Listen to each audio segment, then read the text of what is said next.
तुम्ही जर आपल्या यूट्यूब फॅमिलीचा भाग असाल तर तुम्ही नक्कीच स्वतःची काळजी घेताय ना, स्वतःला खुश ठेवायचा प्रयत्न करतायत ना, नक्की करत असाल.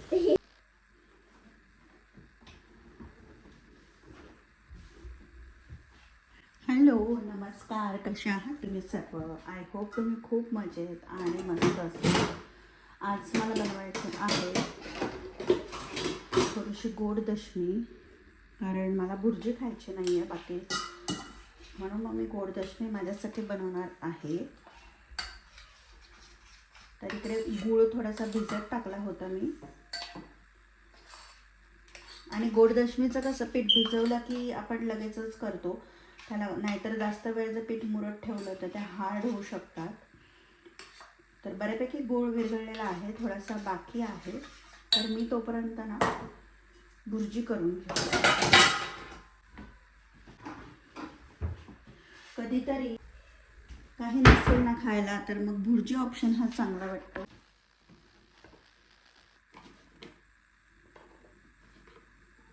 थोडीशी तिखट आवडते ना, म्हणून थोड्याशा मिरच्या जास्त.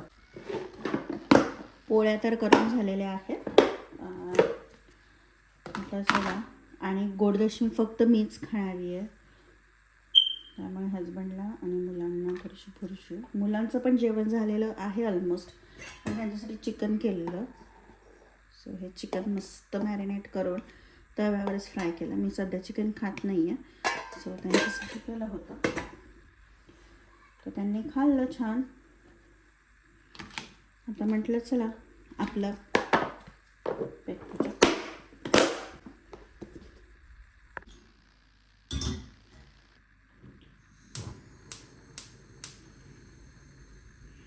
कमी गॅसवर तापत ठेवते मी कढई, म्हणजे कढई तापत राहील. तोपर्यंत मी कांद्याचं वगैरे चिरून घेते.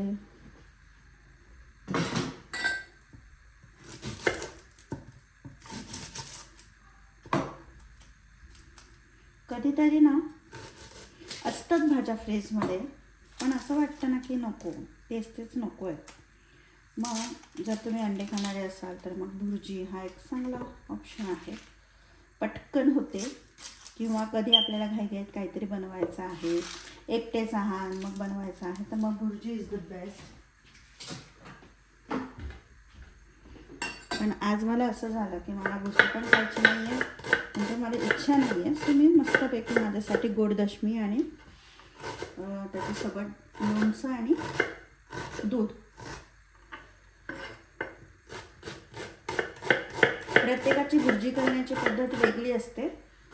सो मी फक्त कांदा टमाटा आणि हे टाकते, हिरवी मिरची आणि कोथिंबीर.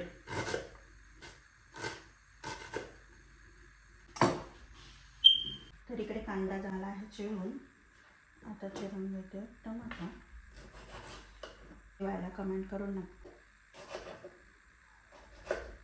कढई तापतीये तोपर्यंत आपला कांदा टाकायचं, सॉरी टमाटा पण चिरून घ्यायचं.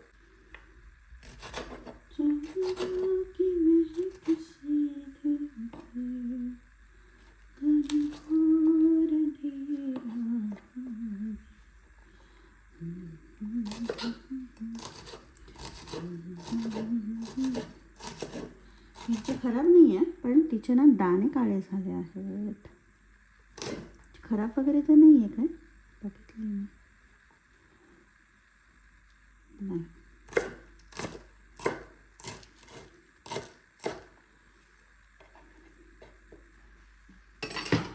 इथे हे सगळं कापून झालेलं आहे. कोथिंबीर सर्वात शेवटी कापेल मी. आता कढईमध्ये तेल, हे असं तेल तापू देऊयात. आणि मी कधी कधी टाकते मोहरी वगैरे, कधी नाही टाकत. आज नाही इच्छा आहे सो नाही टाकणार. एकदम साधी बनवणार आहे मी आज. सो पहिल्यांदा टाकते मिरच्या. जिरं वगैरे नाही आवडत त्याच्यात. मिरची परतवून घ्यायची.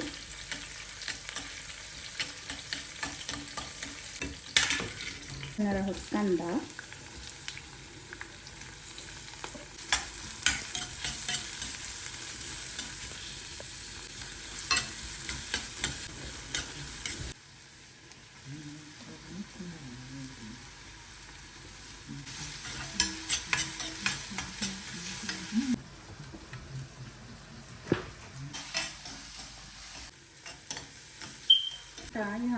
टाकणार आहे टमाटर.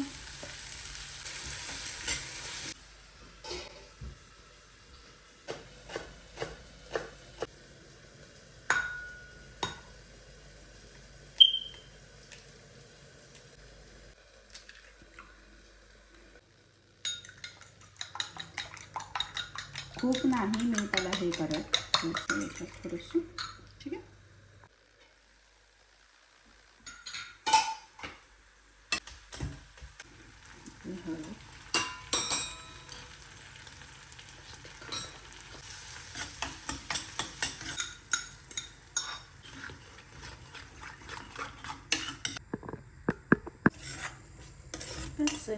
आता झटपट 2 मिनिटात भुर्जी तयार. आता मी ह्याच स्टेपला कोथिंबीर टाकते, ओलं नाही तर काढून. सो इकडे भुर्जी तयार झालेली आहे, एकदम झटपट बनते. आणि त्यानंतर मी करायला घेतली गोडदशमी. खरं तर मला थोडंसं पीठ आधी भिजवून ठेवायचं होतं, म्हणजे खूप आधी नाही, पण जरा की भुर्जी झाल्या लगेच मला दशम्या लाटता येईल, पण नाही जमलं. असो, तर गोडदशमीसाठी मी इथे साधी गव्हाचं पीठ घेतलेलं आहे, त्यामध्ये 1 चमचा टाकलेला आहे बेसन आणि थोडंसं ज्वारीचं पीठ टाकलेलं आहे, म्हणजे त्या अशा वातड नाही होत दशम्या, व्यवस्थित अशा तोडल्या जातात म्हणून. आणि चवीनुसार मीठ आणि तेल टाकलं आणि जे गुळाचं पाणी आहे ते जसं लागतं त्याप्रमाणे मी टाकत गेली. थोडंसं पीठ वरून अजून घेतलं होतं मी, कारण पाणी उडत होतं गुळाचं. आणि कणिक आता हे मळून घेते. गोडदशमीसोबत तुम्ही दूध, म्हणजे त्यात दुधात गोडदशमी मोडून खा, किंवा चटणी, शेंगदाण्याची चटणी, कांद्याची चटणी, ठेचा, लोणचं मस्त लागते. म्हणजे भाजी नसेल ना तर गोडदशमी, तिखट दशमी, पिठलं, शेवची भाजी, वड्यांची भाजी हे बेस्ट ऑप्शन आहेत ना, की झटपटसुद्धा बनतात आणि जास्त कष्ट पण लागत नाही. तर इकडे मी दशम्या लाटून घेते. आणि गोडदशमी ना आमच्या आई सांगतात, म्हणजे सासूबाई, की कमी गॅसवर शेकायची, कारण आपण तूप लावून शेकतो आणि पटकन शेकली तर ती व्यवस्थित आतून बाहेरून शेकली जात नाही. सो मी कमी गॅसवर मंद होऊ देणार आहे, व्यवस्थित शिजू देणार आहे. आणि कोणाकोणाला दशमी ना ताजी ताजीपेक्षा थोडीशी ती दुसऱ्या दिवशी छान लागते, मुरल्यावर गोड लागते. शिळी दशमी कोणाकोणाला आवडते कमेंट करून नक्की सांगा. आणि तुम्ही जर इथंपर्यंत व्हिडिओ बघितला असेल तर नक्की कमेंट करून सांगा की तुम्ही व्हिडिओ कुठून बघतात.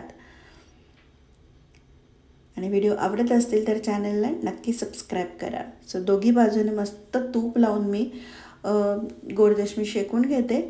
साईडला दूध गरम करायला ठेवलं आहे, तूप पण गरम होतं आहे, कारण इकडे इतकी थंडी आहे ना की तूप लगेचच फ्रीज होतं.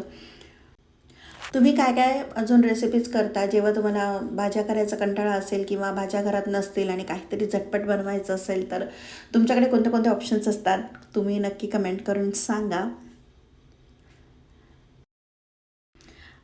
तर इकडे दशमी शेकून झालेली आहे. इकडे ना तुपाने काही शेकायचं म्हटलं की इतका धूर होतो घरामध्ये, आणि जे फायर अलार्म असतात ना ते पण बऱ्याचदा वाजतात. सो मी जास्त करून तुपामध्ये काही शेकत नाही. तरी ह्या गोडदशम्या बनवून तयार झालेल्या आहेत. आता मस्तपैकी मी जेवण करणार. आय होप तुम्हाला आजचा व्हिडिओ आवडला असेल. व्हिडिओ आवडला असेल तर नक्की चॅनलला सबस्क्राईब करा, व्हिडिओला कमेंट करा, लाईक करा. आणि तुमच्याकडे पण तुमची आई किंवा घरातले मोठे ना अशी ज्या दशमी करतात तेव्हा तव्यावर एक छोटीशी म्हणजे तशीच ठेवता, थोडीशी कडक व्हायला, असं करतात का? कमेंट करून सांगा. आणि असं का करतात ना हेही कमेंट करून सांगा. आज मला एकदम आठवलं, त्यानंतर मी जेवण केलं, सगळं ओटा वगैरे आवरला. तर असं आता आजचा माझा छोटासा व्लॉग कसा वाटला कमेंट करून सांगा. Okay, bye.